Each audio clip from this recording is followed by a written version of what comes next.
The 4 minutes that empty the GCash account. So imagine this, right? You're on your phone, half asleep, checking messages between work, errands, and whatever chaos your day already has planned for you. Then you see a text. Your GCash account has been compromised. Verify now to avoid permanent suspension. There's a link. It's urgent, it sounds official, and for most people, the reaction is simple. Ignore it. But a few people click, and for those few, the next 4 minutes can become financially devastating. Not 4 days, not 4 hours, 4 freaking minutes. That's all it takes for a scammer to capture your information. Enter your account, move your balance, and send the money through a chain of accounts so fast that by the time the victim understands what happened, the cash is already gone. Just a story about one bad text message. That is a story about how modern financial scams are engineered like machines.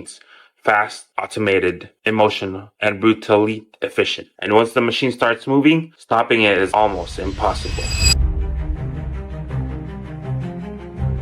So here's the setup. Let's build the scene. Meet Carla. She is 34 years old, works in Metro Manila, and uses GCash for almost everything. Bills, groceries, load, transfer to family, online purchases, emergency money, and like many millions of Filipinos, her phone is just not a device. It's basically her wallet, bank branch, payment terminal, and personal finance dashboard all in one. So when a message says her account is compromised, she panics. And that panics is the entire scam. The scammer does not need Carla to be foolish. The scammer needs Carla to be rushed. That is the psychology. Fear first, think later. The message tells her she has only a few minutes to verify her account. The link looks familiar enough. The page loads quickly. The colors looks right. The logo appears official. The language sounds serious. And Carla thinks, I should fix this before I lose access. But here's the truth. The moment she taps that link, she is no longer interacting with GCash. She is interacting with a trap designed to look like safety.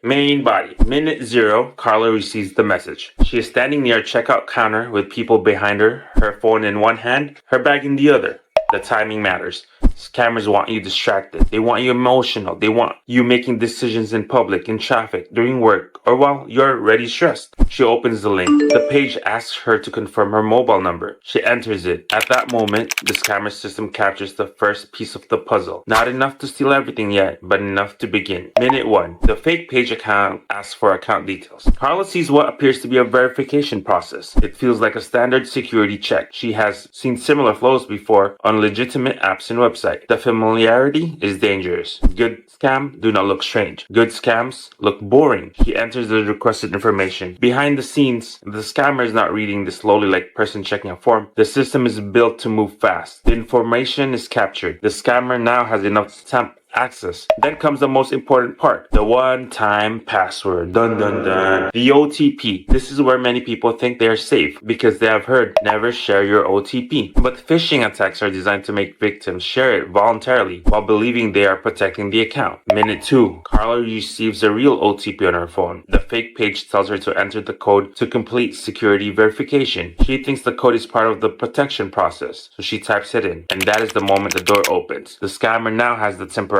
code needed to proceed. This is why OTP scams are so effective. The scammer does not need to break the system. The victim is tricked into helping the scammer pass through it. Carla does not see a masked criminal. She sees a loading screen. Verification in progress. Please wait. Do not close this page. Those messages are there for one reason, to keep her calm while the money starts moving. Minute 3. Inside the real account, the scammer acts quickly. They check the available balance. They look for linked features, save transfer options, or anything that can move value. The goal is not elegance. The goal is speed. The money is transferred out. Maybe to another wallet, maybe to a mule account, maybe split into smaller accounts, maybe sent through several layers so each transaction creates distance between the victim and the final receiver. This is the part people misunderstand. The scammer does not usually want money sitting in one obvious destination. That would be too easy to trace and freeze. Instead, funds can move across multiple accounts, sometimes controlled by people who may not even know the full operation. Some are paid to receive and forward money. Some are recruited through fake job offers. Some are part of organized networks. By the time Carla noticed the first deduction, the second transfer may already be happening. By the time she opens the app, the balance may already be empty. By the time she contacts support, the money may have passed through several hands. Minute 4. Carla gets the notification. Money sent. Then another. Money sent. Then silence. She opens her actual GCash app. The balance is gone. Not reduced, not pending, gone. And that is when her brain tries to reverse time. Maybe it's a glitch. Maybe the app is delayed. Maybe she can cancel it. Maybe customer service can pull it back. sent, but digital money moves differently. Once the transfer is completed and the funds are withdrawn, converted, split, or passed forward, recovery becomes extremely difficult. Not because nobody cares, because the system built for fast movement. The same convenience that let honest users send money instantly also helps scammers disappear instantly.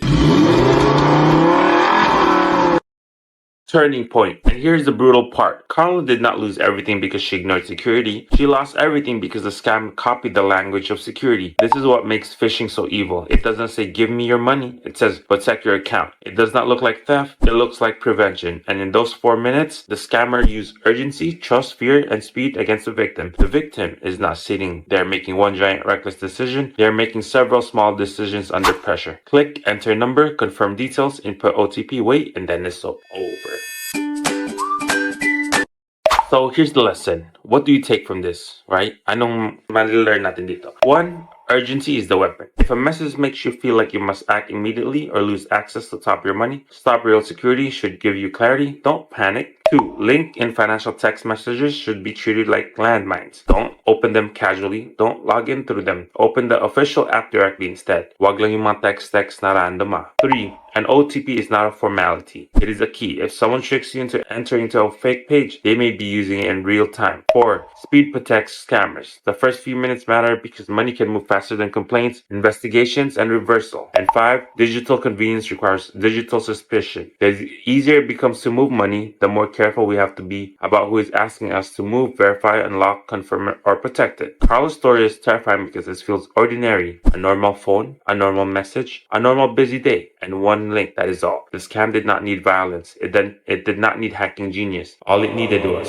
4 minutes of fear. And in a world where your wallet lives inside your phone, 4 minutes can be enough to lose everything. Greed Confessions, where the truth cost extra. Shh.